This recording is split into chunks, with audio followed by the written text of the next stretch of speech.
Janeiro, e também com o Conselho Espírita do Estado do Rio de Janeiro, que ele sucedeu como órgão federativo estadual. Um bom trabalho para todos nós. Pode ser. Boa tarde a todos. Eu sempre quis dizer isso. Maestro, só no vídeo. Gente, estou realizado. Muito bem. Eu acredito que a organização do evento nos convidou para falar por conta dessa última obra, intitulada Famílias, uma visão espírita sobre os novos arranjos e as velhas buscas, que é, na verdade, um trabalho que buscou desdobrar os itens sobre família que estão contidos no livro Constelação Familiar. E, no tempo que nós temos, vamos tentar apresentar algumas questões para a nossa reflexão. E vamos começar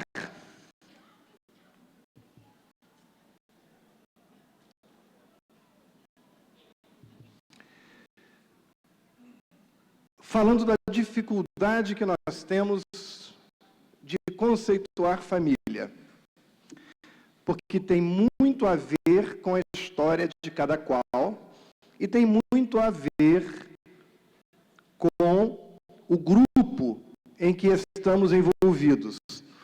Mas, quando nós vamos buscar os conceitos antigos, os conceitos profissionais, vamos perceber que a família existia em silêncio no século XV. Temos que reconhecer a importância desse silêncio.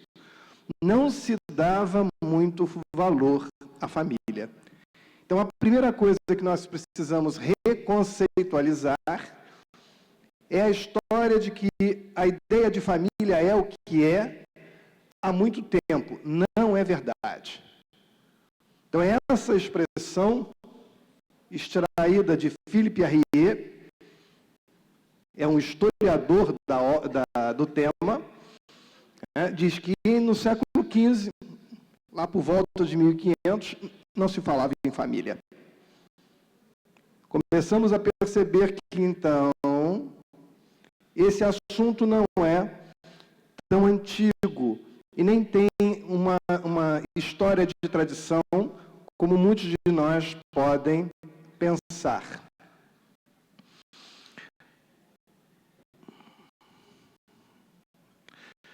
Um outro, que na América do Norte, colonial, mais perto de nós, a família era definida pela contribuição produtiva e filiação ao lar.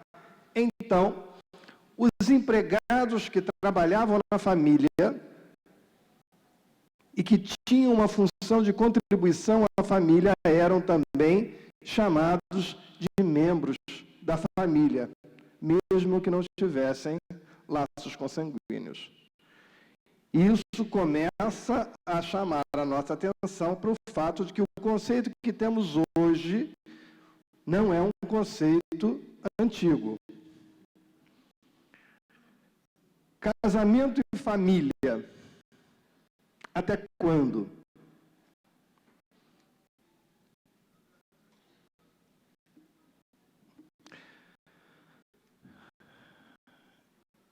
Terborn é um historiador também da família. E ele vai pegar uma frase de Fuxi, muito velho na China. Muito velho na China, muito velho. Para a gente começar a imaginar quando que o casamento começou a dar limites às famílias. Ele vai dizer o seguinte: no início lá no início, os homens não diferiam em nada dos outros animais em seu modo de vida. Como se movimentavam para lá e para cá nas florestas e as mulheres ficavam nas comunidades, acontecia que as crianças nunca conheciam seus pais, somente as suas mães. O ato sexual indiscriminado foi então abolido e o casamento instituído pelo imperador. Então, vamos começar a perceber que o casamento não tinha, na sua origem, nenhuma coisa sobrenatural, divino, de aperfeiçoamento das emoções, de elan romântico, nada disso. Era, na verdade, a necessidade de se reconhecer a linha sucessória e quem pertencia àquele grupo consanguíneo. O casamento que funda a família é, do mesmo modo, mais do que um relacionamento sexual, porque gera efeitos sociais que nada tem a ver com a função biológica. Então, este outro historiador vai dizer que, além da função sexual, o casamento gera efeitos sociais. E aí, o efeito do patrimônio, o efeito da sucessão dos bens, o efeito da linha sucessória. E o romance? Até agora não vimos falar de romance.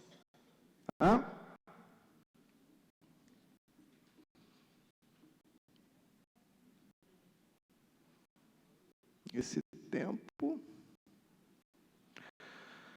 Os modelos de família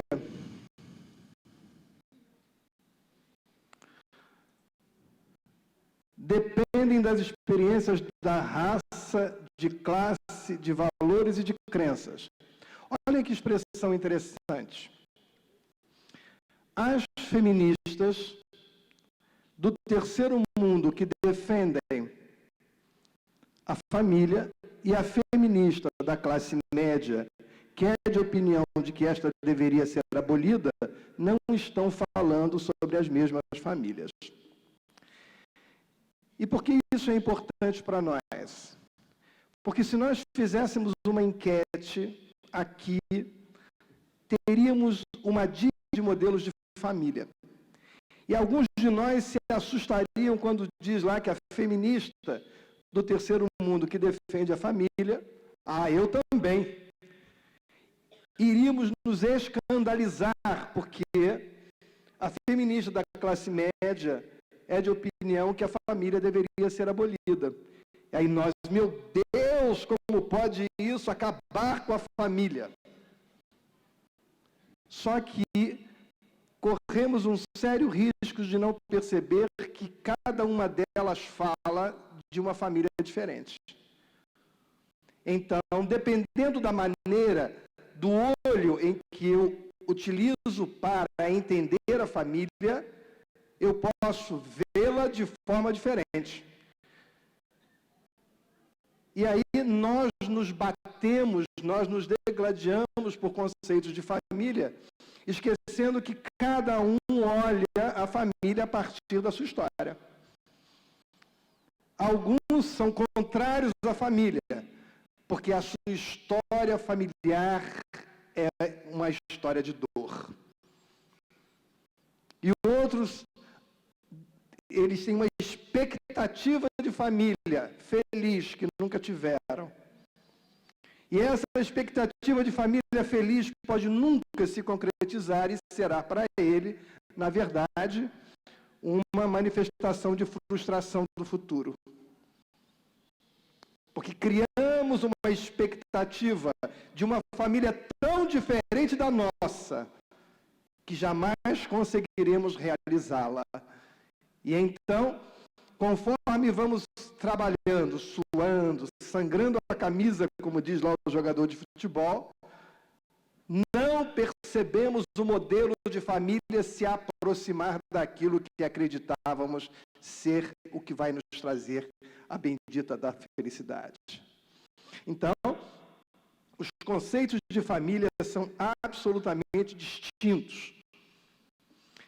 O que vai nos dizer a benfeitora Joana de Ângeles?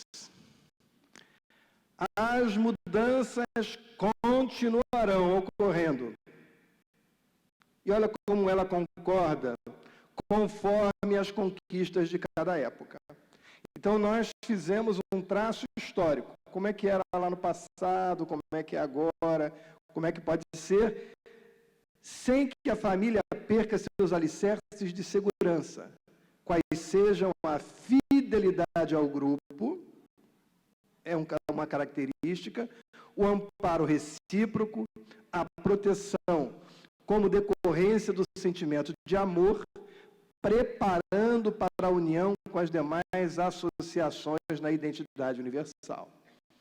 Então, apesar da diferença de conceitos, nós precisamos começar com algum deles.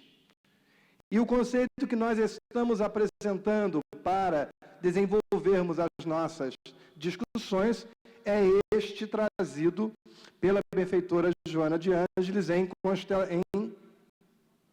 constelação familiar.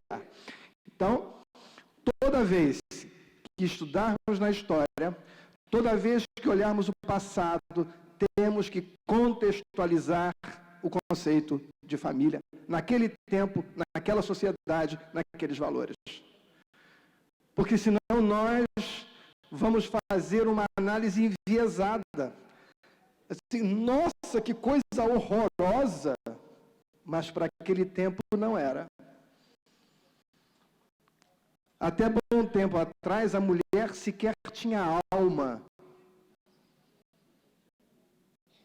No tempo de Jesus, a viúva não tinha direitos civis para herdar os bens do marido morto.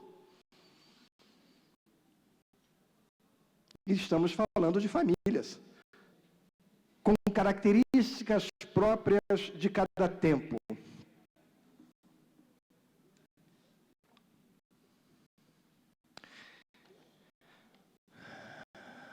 Esse daqui é o quadro das famílias brasileiras. Vou passar aqui para o maior. É sobre isso que nós temos que refletir. Esse é um trabalho do IBGE, num censo de 2010. Temos família unipessoal, 12% das famílias são formadas por apenas um membro, ou homem ou mulher. 66% são famílias chamadas nucleares. Casal com filhos, casal sem filhos, mulher com filhos, homens com filhos. Vamos falar das famílias estendidas, que são aquelas onde, além do casal, nós temos um outro parente. Pode ser o pai ou a mãe da mulher, o pai ou a mãe do homem, ou a tia ou outro parente qualquer. Mulher com filhos e um outro parente. Casal sem filhos e outro parente. Homem com filhos e outros parentes. Então, a gente percebe quanto que a família estendida hoje tem grande participação na sociedade brasileira. Ou, quando falamos da família da mulher com filhos, somente com filhos. Tá? E as famílias compostas.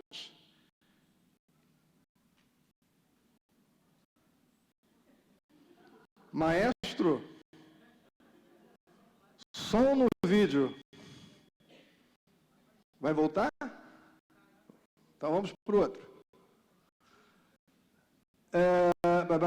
Famílias compostas ou recompostas. Tá? Casal com filhos com não parentes. mulher com filhos com não parentes, casal sem filho, opa! Homem com filhos com não parentes.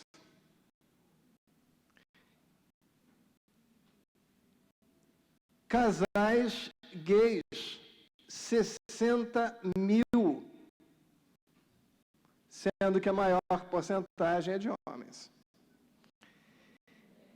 Mulheres, vocês estão atentos, muito bem! Isso é que a gente faz nas aulas de química para os alunos. Só que lá a gente faz de propósito, aqui foi sem querer. Então, quando nós falamos de famílias e novos arranjos, estamos falando disso. Eu não concordo. Registrado, estamos falando disso. Eu não gosto. Registrado, estamos falando disso. Eu gosto, estamos falando disto. Então, aquilo era o quadro das famílias brasileiras. É o quadro da família brasileira. E as leituras são as mais variadas. Porque as famílias compostas ou famílias recompostas só podem acontecer quando nós permitimos, há um tempo atrás, o recasamento. E não podemos esquecer das famílias cuja liderança se dá pelas mulheres. São quase um terço das famílias brasileiras são lideradas por mulheres. E a pergunta que fica, como isso atinge, como isso mexe o tema que nós vamos debater na Casa Espírita?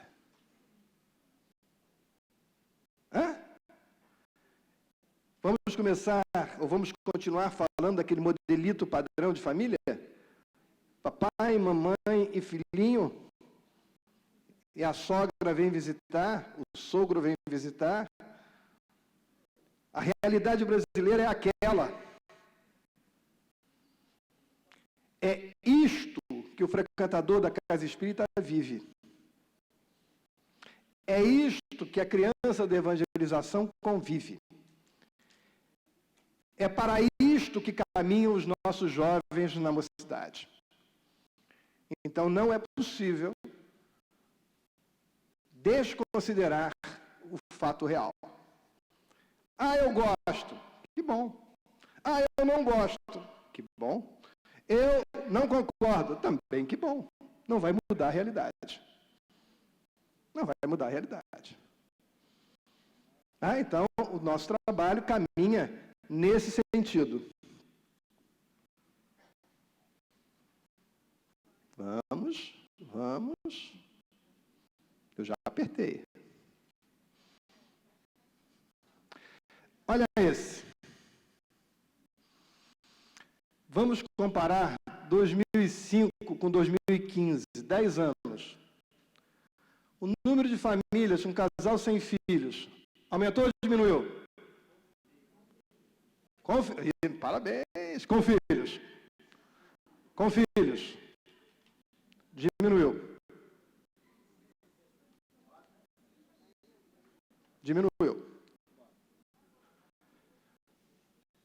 Mulher sem cônjuge, com filhos, caiu. Casal sem filhos, subiu. Unipessoal, subiu. Posso voltar? Olha lá, lá vou eu. Unipessoal, subiu. Então, nós temos um crescimento das famílias formadas por uma pessoa só, são as famílias solitárias. Temos um crescimento de casais sem filhos e uma queda de casal com filhos. Isso em 10 anos. E nada nos indica que isso...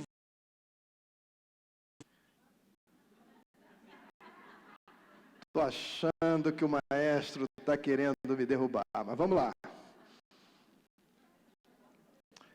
Famílias com filhos.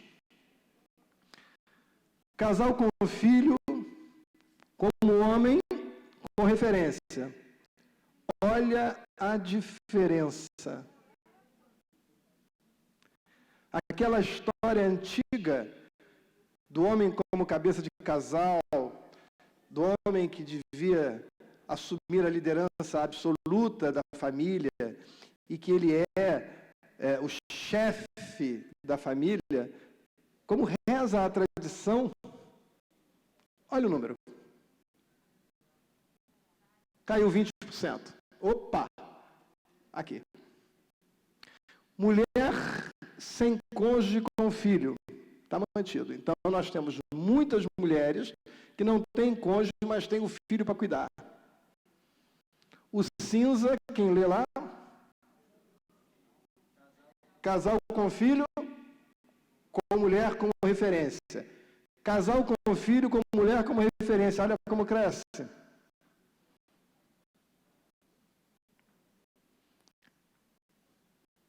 E cônjuges, homem sem cônjuge, com filho mantém. Então, nós temos um desenho de família com filhos, em que a mulher passa a ser fortemente a liderança.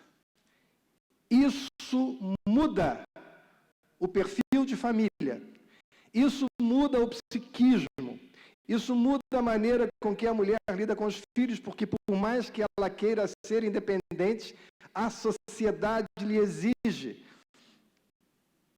historicamente, que apesar das novas funções, ela não abra mão das funções antigas.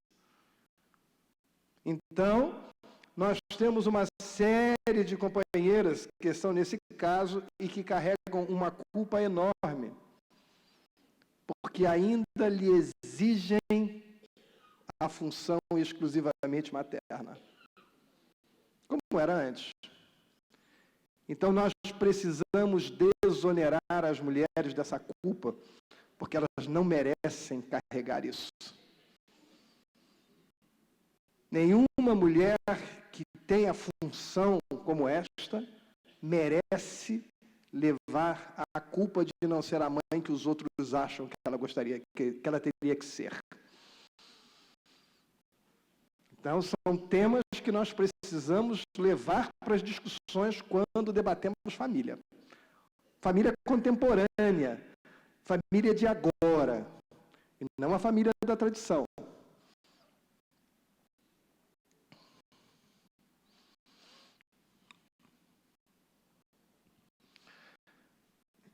Vou falar, famílias nucleares, é um tipo de arranjo. 2000 e 2011. Então, a gente tem um aumento de casal sem filhos, uma diminuição de casal com filhos, uma diminuição de mulheres sem filhos, sem cônjuges e com filhos. Então, olha a diferença aqui do número de casal sem filhos.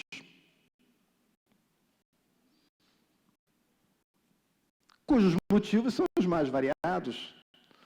A pessoa pode não querer ter filhos porque acha que tem uma carreira profissional.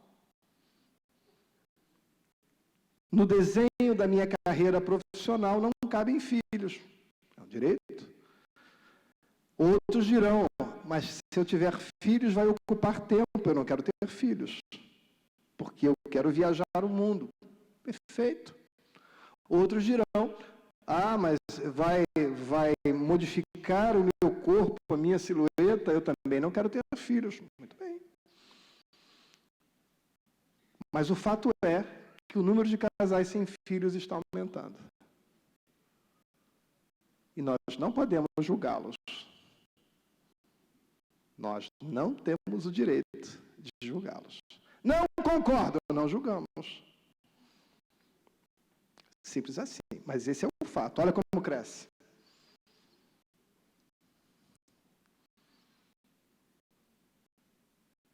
Vamos. Já apertei.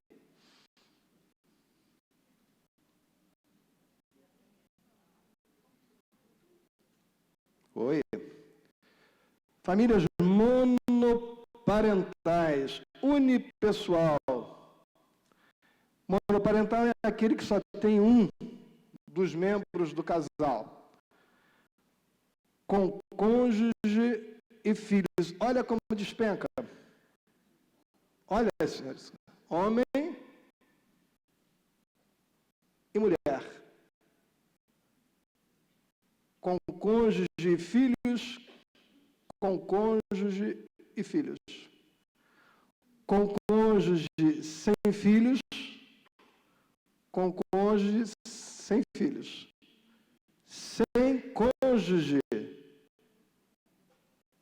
sem cônjuge, olha lá, para as mulheres. Voltamos àquele modelo da família em que a mulher é a liderança e muda completamente a rotina e a maneira de ser dos lares. Tá?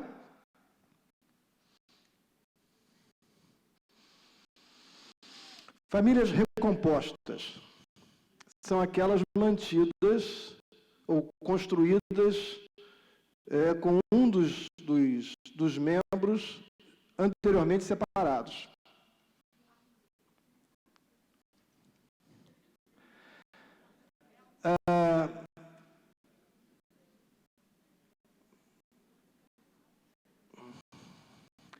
Felizmente, o divórcio veio terminar com a incômoda situação das uniões felizes.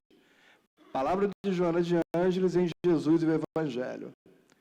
Então, o divórcio termina com as situações das uniões infelizes, facultando a transformação do tipo de relacionamento conjugal em outras expressões de amizade e de consideração de um pelo outro parceiro, que as circunstâncias conduziram à manutenção de compromissos, especialmente quando existem filhos que não podem ser relegados à orfandade de pais vivos por desinteligência dos mesmos. Então, a benfeitora vem dizendo que quando o divórcio acontece, em algumas circunstâncias, ele vai, na verdade, permitir que a separação seja o que ela também chama em outra obra de separação honrosa. A separação honrosa é aquela onde os cônjuges separados são adultos mais maduros e não se punem num litígio entre eles, muito menos punem as crianças fazendo-os órfãos de pais vivos. E por conta dessa possibilidade do divórcio, nós vamos ter estes quadros.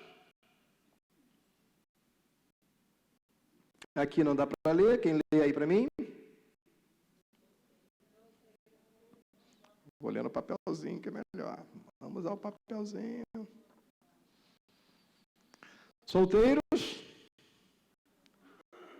com divorciados. Então, mulher solteira com divorciado. E aqui,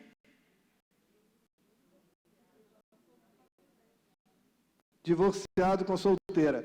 Esse é um desenho interessante, não sei se a gente vai conseguir passar hoje, mas a gente tem um gráfico que mostra a quantidade de homens recasados e de mulheres recasadas. O número de homens que recasam, membros de uma família recomposta, é extremamente maior do que de mulheres recasadas. Possivelmente porque a maioria delas fica com o ônus dos filhos e com as atividades gerais, o que dificulta a reconstrução de uma nova família. Tá?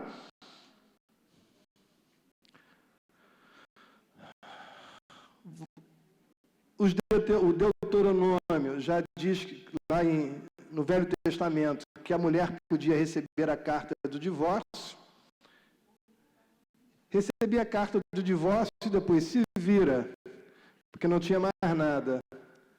Eu vou passar. Reforma protestante, estamos fazendo agora 500 anos da reforma. Então, 1517, naquele entorno, a reforma protestante passou a permitir a separação. O pensamento da reforma, mais prático, considerava uma vocação leiga, que deixa de ser regulada pelo bom senso, que devia ser regulada pelo bom senso. Então, a reforma atinge de forma intensa e direta a ideia de que o casamento era algo divino, como a Igreja Católica até aquele momento fazia. E não permitia as separações. A reforma vem e fala claramente: o casamento é um ato civil entre adultos. E sendo um ato civil entre adultos, ele pode ser revogado. O que causou na contra-reforma feita pela Igreja Católica uma ação violentíssima, enrijecendo mais ainda os rigores do casamento pós a ideia da reforma, dizendo que efetivamente os que casassem perante Deus não poderiam ser separados. Então nós vamos começar a ver que é uma discussão bastante antiga nos modelos de família.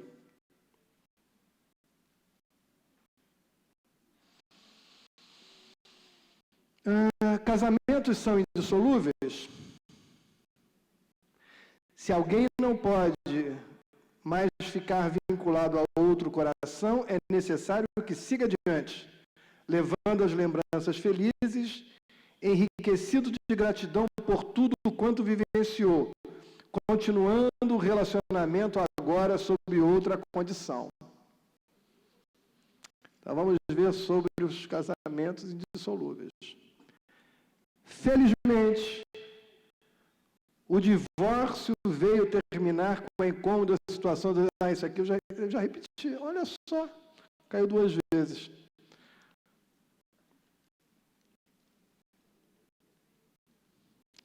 Vamos. Quanto tempo? Aí as pessoas diriam assim, mas Álvaro, de novo. Foi baixo. De novo. E o projeto reencarnatório? Projeto reencarnatório. Eu diria a verdade. Existe um projeto reencarnatório. Todos nós possuímos um projeto reencarnatório. E fica nisso. E fica no projeto. Porque nenhuma das nossas ações de projetos são deterministas, a não ser o que seja expiação. Aí a gente vai ver. Vamos.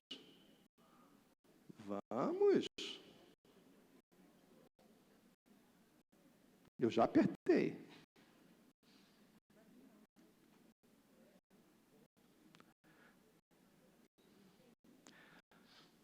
O projeto reencarnatório é nossa, vou adiantar, melhor relação custo-benefício.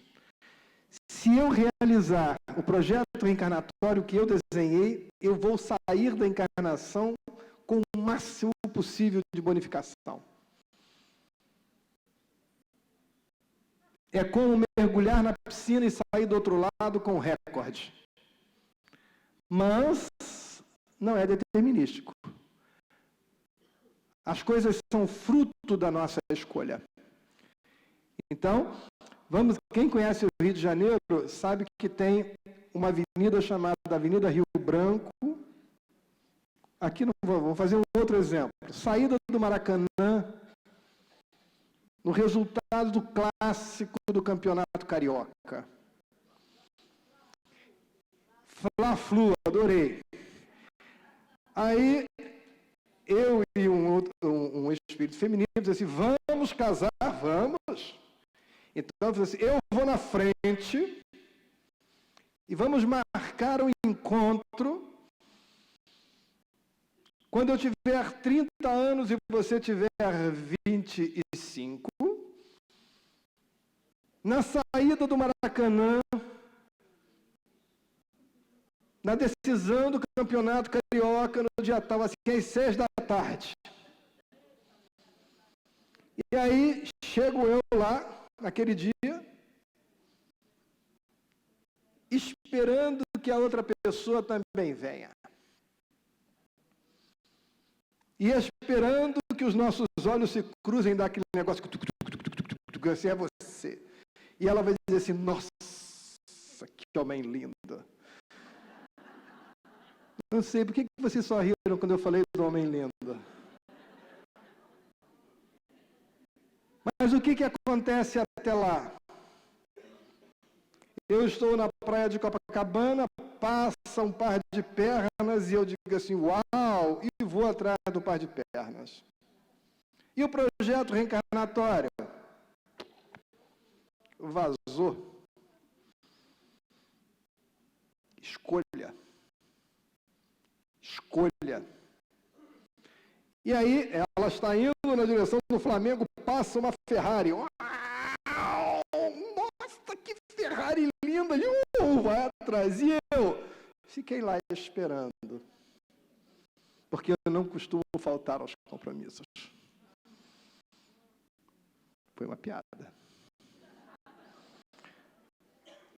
E o projeto? Danou-se. Como disse o bom nordestino aqui na frente. Danou-se. Então, não vamos esperar que os projetos familiares aconteçam apesar de nós. Eles acontecerão pelo exercício das nossas escolhas. E aí, organizada a família antes da reencarnação, quando são eleitos os futuros membros que a constituirão, ou sendo o resultado, não dá para ler. Dá? Não dá para ler aqui. Precipitação. E não dá para ler imprevidência sexual de muitos indivíduos. É sempre o santuário que não pode ser desconsiderado sem graves prejuízos para quem lhe perturbe a estrutura.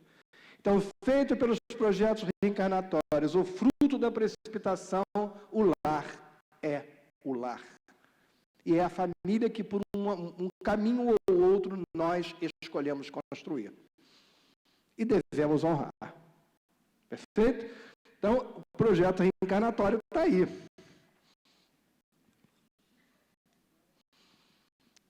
Quanto tempo eu tenho ainda?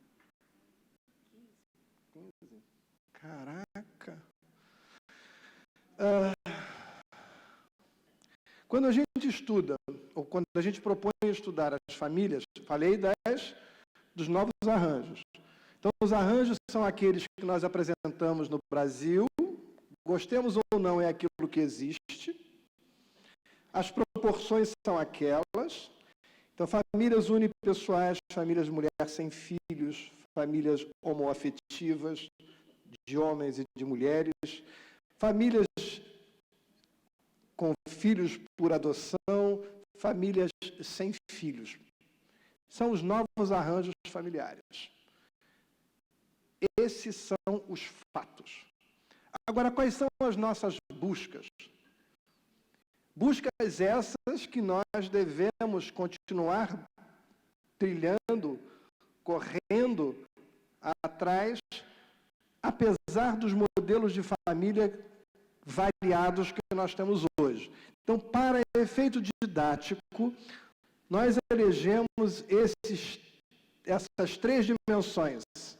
A dimensão da sexualidade, a dimensão do companheirismo e a dimensão da afetividade para a análise.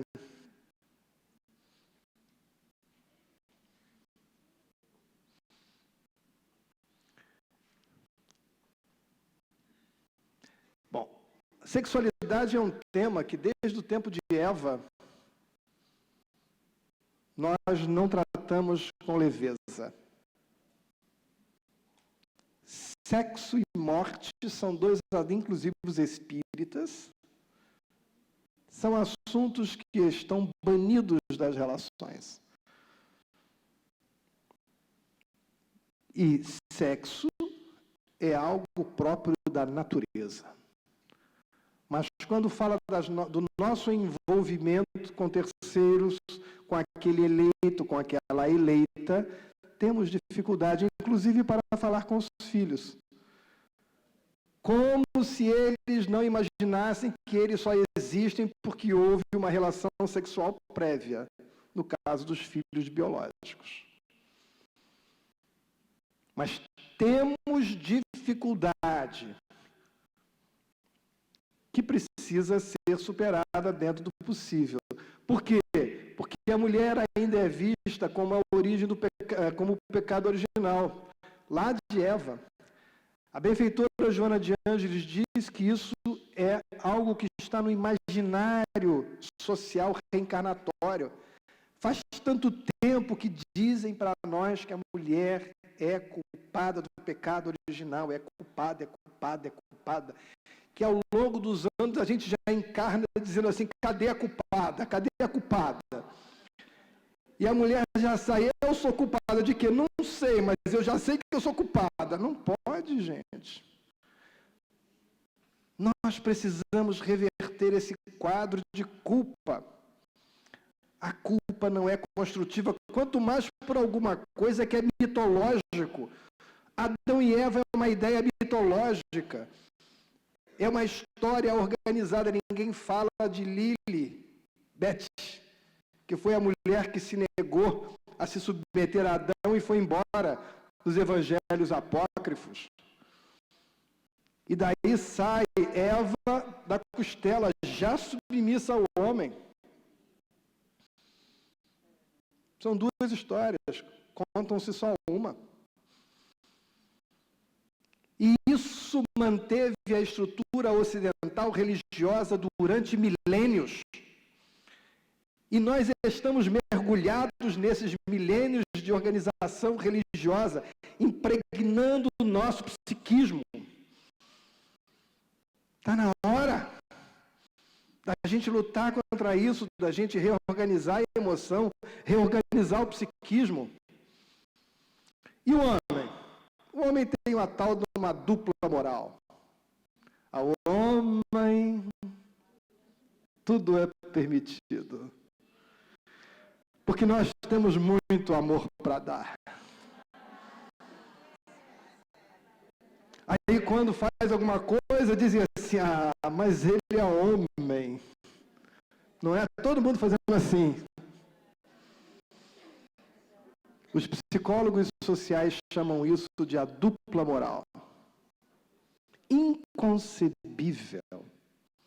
Inconcebível. Porque as regras da dignidade da relação e da fidelidade precisam ser as mesmas para ambos. Mas vivemos numa sociedade onde essas regras são diferenciadas. E nós não concordamos com isso, mas não podemos ignorar que isso existe. Então, todos os tratados das relações familiares, da psicologia social, falam da dupla moral. Então, precisamos trabalhar para mudar isso. O homem não é um reprodutor. A benfeitora Joana de Ângeles tem uma frase que diz que chegará o tempo em que a mulher deixará de ser o pasto das paixões dos homens. A mulher deixará de ser o pasto das paixões dos homens. E temos que trabalhar por isso.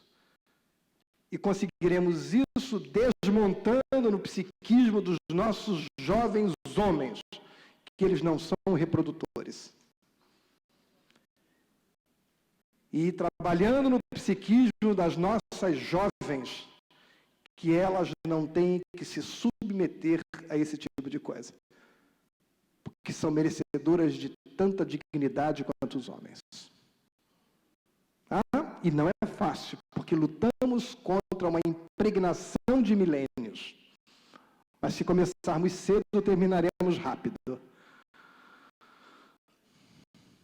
Vai, meu bem. Então, é um tema banido. A sexualidade,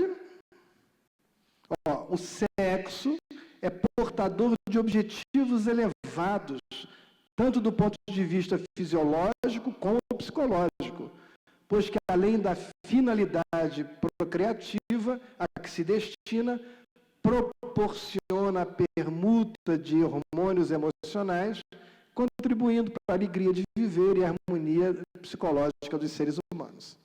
Então, é disso que nós temos que falar. Companheirismo. Vou passar varado. Em cima, estou olhando para a moça do tempo ali, que está ali, já olhando para mim. Quando eu passar para lá, é porque o tempo acabou. Aí eu não vou poder vê-la, não vou ficar com a culpa na consciência.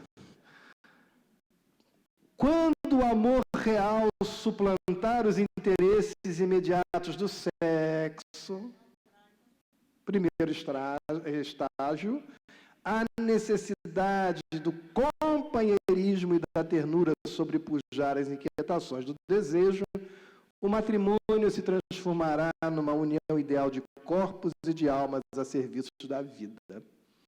O companheirismo realça outros temas importantes da relação que eu vou colocar aqui.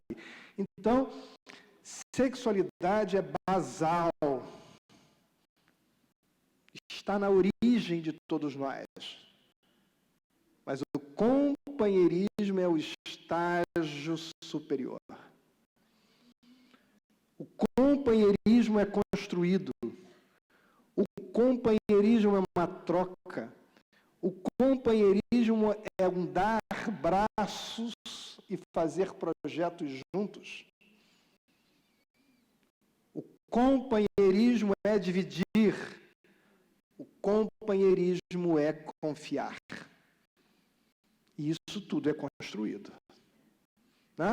Então, o que diz aí o companheirismo realça outros termos. Não existe companheirismo se não houver emancipação feminina. Você é minha companheira que eu escolhi, mas eu mando em você. Sim, meu Senhor. Gente. Sim, meu Senhor. Não dá. Não rima. Não rima. Desafios da paternidade. Não dá para a gente falar de companheirismo e o pai dizer assim, pega que seu filho está chorando. Ou então pega a criança assim e diz assim, nossa, não aguento mais, toma que o filho é teu. Existem os desafios da paternidade. E por que são desafios? Porque nós, os homens, não fomos treinados para isso. Vou dizer uma coisa grave. As mulheres que nos criaram, na maioria das vezes, não nos ajudaram a nos livrar nem do machismo, nem da dependência. E fomos criados por mulheres. Então, assim como existe o desafio da emancipação feminina absolutamente necessária, existem os desafios da paternidade. Os homens precisamos aprender a ser pais. Paternidade no sentido pleno, de estar presente, de acompanhar na educação, de construir canais de diálogo com os filhos. Tem mais um.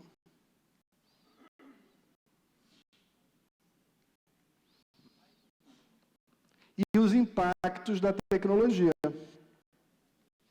Os impactos da tecnologia são os desafios do companheirismo. A internet consome tempo. 200 canais de televisão consomem tempo. Jogos de futebol no sábado, no domingo, agora tem na segunda, tem na quarta, tem na quinta, consome tempo. Então, a taxa de ocupação de nosso tempo pela internet tem sido algo difícil para a consolidação das relações familiares de modo geral na atualidade. Estou acabando. Afetividade. O problema da ideação. Falta mais um só, tá? O problema da afetividade. A afetividade é um negócio sério. Porque os nossos jovens, eu sou professor, então eu lido há 36 anos com educação básica, ensino médio. Hoje trabalho com pós-graduação, mas ainda sou professor de ensino médio. Tá? Então, vez por outra, nas conversas, eu pergunto assim, como é que é a sua ideia de casamento? Aí as jovens dizem assim, professor... Se ela suspirar, eu já sei a resposta.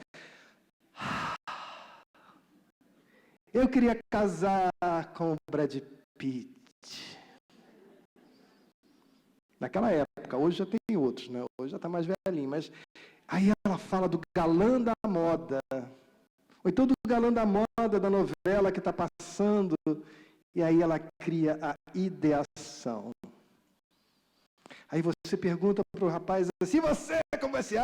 Professor, se for igual àquela fulana de tal, eu estou realizado. Outra ideação. Então, a nossa construção da afetividade está contaminada pelo que eles chamam de idealização. Não casaremos com os nossos símbolos. Mas estamos buscando símbolos. Quando perguntamos aos jovens qual é a expectativa que ele vai ter da primeira relação sexual, eles reproduzem os quadros da relação sexual do cinema. Como se aquilo fosse um mundo real.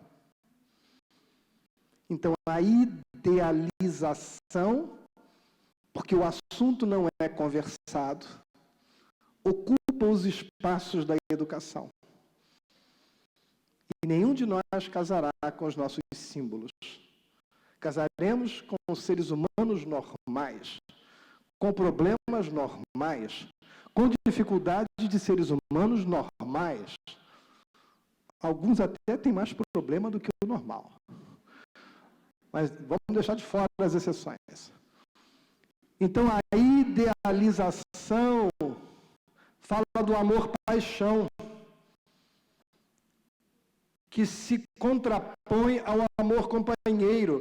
O Jablonski, que tem um livro fabuloso, que eu poderia até contar se tivesse tempo, mas não tenho, ele diz assim, até que a vida nos separe. Olha que título provocante. Porque antigamente, quando os casais se casavam na igreja, o padre dizia assim, até que a morte não nos separe. 50 anos atrás, havia uma estatística que dizia que a criança que chegasse aos 15 anos seria órfão de pai ou de mãe. Logo, 15 anos e alguém morria. A profecia do padre estava certa. Mas hoje, a média de casamentos no Brasil é de 28 anos para homens, 24 anos para as mulheres. Um pouquinho mais, um pouquinho menos. A mulher vai desencarnar aos 82, em média. E o homem, como disse Divaldo, que é mais forte, mais viril, se cuida mais, desencarnará aos 74. Em média. Então, na verdade, não estamos preparados para viver em casal durante 50 anos. Antes vivíamos 15, vivíamos 20. Aí o Jablonski vem com seu título e diz até que a vida nos separe. Esta é a realidade dessa geração. O que estamos fazendo para ajudá-los a enfrentar isso? Eles estão buscando as mesmas coisas que nós buscávamos quando casamos e formamos família. Velhas buscas. Só que a trajetória deles é absolutamente diferente da nossa. E a pergunta é o que estamos fazendo para conversar com eles sobre o mundo real, para instrumentalizá-los de forma que possam viver seriamente, com dignidade, essas novas relações. Então, Jablonski vai dizer, os jovens solteiros dizem que buscam o amor nas relações. Os que foram casados, separados, viúvos e etc. Eu nunca entendi esse etc. Dizem que buscam o... Não dá para ler? Companheirismo. Então, veja, o amor-paixão é aquela coisa